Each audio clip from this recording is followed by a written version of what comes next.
आज रामलला की प्राण प्रतिष्ठा हो रही है। मंदिर की प्राण प्रतिष्ठा के दौरान देश भर से लोग यहाँ पर पहुँच रहे हैं, लेकिन अयोध्या में एक नाम रामविलास वेदांती जी का है। डॉक्टर रामविलास वेदांती जन्मभूमि आंदोलन के बहुत प्रमुख लोगों में से रहे हैं। वो हमारे साथ हैं जब मंदिर निर्माण और रामलला मंदिर की प्राण प्रतिष्ठा हो रही है। उनके भाव क्या हैं, उनसे जान लेते हैं।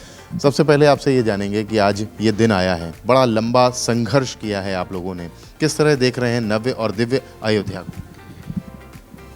अयोध्या के लोगों ने और देश के लोगों ने रामलला को प्राप्त करने की जो लड़ाई लड़ी थी, ये लड़ाई सन 1528 से है और 1528 को ही बाबर ने मीर बांकी के द्वारा अयोध्या के मंदिर को तोड़वाया था। बाबर कभी अयोध्या नहीं आया। बाबर के नाम पर अयोध्या में न कोई गली है, न कोई मोहल्ला है, न कोई नाम है, न कोई घाट है। यहाँ सब राम के नाम पर है। रामलला जहाँ विराजमान है उस मोहल्ले का नाम रामकोट है। यहाँ राजघाट है, राम घाट है, कौशल्या घाट है, कैकई घाट है, दशरथ घाट है, लेकिन कहीं भी बाबर के नाम पर कोई चिन्ह नहीं है।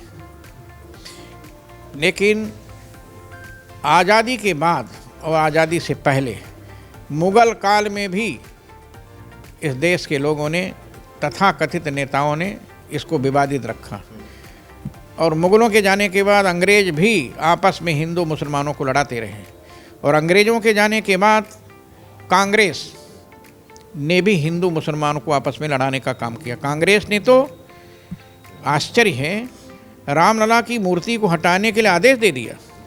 अभी आपने सुना, पंडित जवाहरलाल नेहरू ने सन 49 में 23 दिसंबर को जब रामलला का प्राकट्य हो गया, जिसका उत्सव अभी 14 जनवरी को मनाया गया, पौष शुक्ल तृतीया को प्रतिवर्ष मनाया जाता है। इस वर्ष 14 जनवरी पड़ा, अगले साल 2 जनवरी पड़ेगा। तो कांग्रेस ने तो हमेशा सनातन धर्म को, हिंदुत्व को समाप्त करने का कुचक्र रचा था, लेकिन बाबर नहीं मिटा पाया, औरंगजेब नहीं मिटा पाया, अंग्रेज लोग नहीं मिटा पाए सनातन धर्म को। तो ये कांग्रेस के लोग, सपा के लोग, बसपा के लोग कैसे मिटा पाएंगे?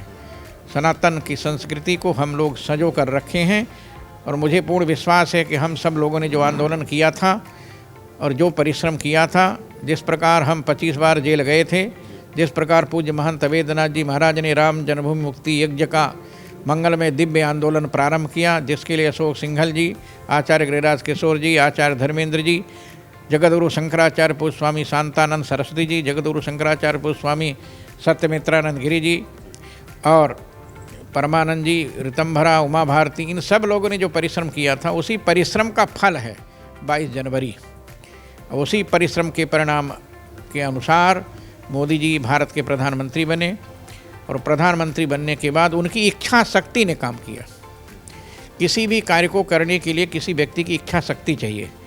अभी तक अटल बिहारी वाजपेयी को छोड़कर कोई प्रधानमंत्री की इच्छा शक्ति नहीं थी कि मंदिर बने, लेकिन अटल बिहारी वाजपेयी प्रधानमंत्री बने, 3 बार रहे, लेकिन बहुमत नहीं थी, इसलिए मंदिर नहीं बन पाया। लेकिन अटल बिहारी वाजपेयी की बात आज सत्य हो रही है। उन्होंने अयोध्या में परमहंस रामचंद्र दास की जलती हुई चिता के बीच में कहा था कि एक दिन हम सब लोग भी जाएंगे जैसे आज परमहंस जी जा रहे हैं, लेकिन हमारे ही भारतीय जनता पार्टी का एक महापुरुष आएगा जो राम जन्मभूमि मंदिर निर्माण के साथ आप सबकी समस्या का समाधान करेगा। आओ, अब वह समय आ गया।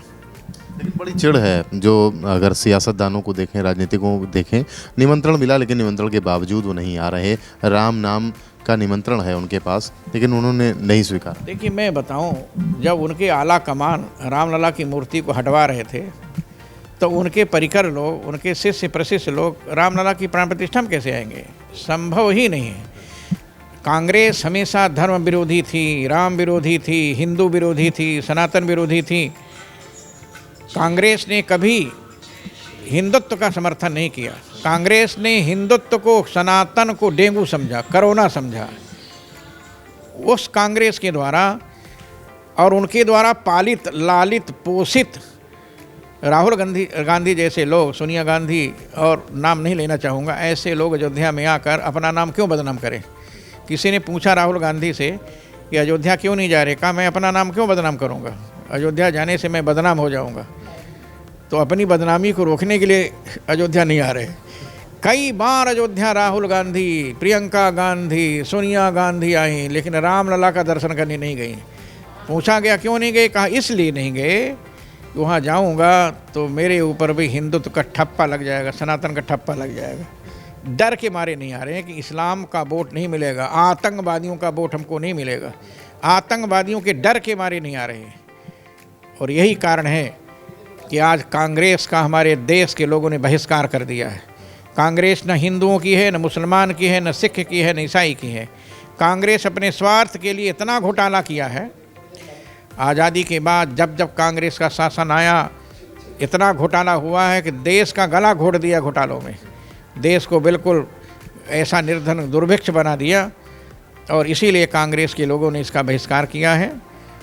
और मोदी जी ने जो कल्पना किया था, उस कल्पना के अनुसार मोदी जी के द्वारा भगवान रामलला की प्राण प्रतिष्ठा होगी और अपने स्वर्णिम मंदिर में, स्वर्णिम सिंहासन में और सुंदर मंगल में दिव्य स्वर्णिम कपाट के अंदर भगवान रामलला का वेद मंत्रों के द्वारा, ऋग्वेद, यजुर्वेद, सामवेद, अथर्ववेद, 18 पुराण और वाल्मीकि रामायण के आधार पर भगवान रामलला की प्राण प्रतिष्ठा होगी, जिसको हम सब लोग अपनी आंखों से देखेंगे। यह सौभाग्य अयोध्या वासियों को प्राप्त हो रहा है। वाकई ये सौभाग्य की बात है। ये साक्षी बनने को जा रहे हैं ऐसे तमाम लोग, अयोध्यावासी, पूरे देश में देश के लोग जो यहाँ पर पहुँचे हुए हैं। डॉक्टर रामविलास वेदांती अपनी बात को कहते हुए और बताते हुए कि कांग्रेस और तमाम अन्य दल इसलिए अपने वोट बैंक को सहेजे रखने के लिए भगवान राम के निमंत्रण को भी अस्वीकार कर रहे हैं। अयोध्या से कैमरामैन रजनीश तिवारी के साथ रतीश त्रिवेदी।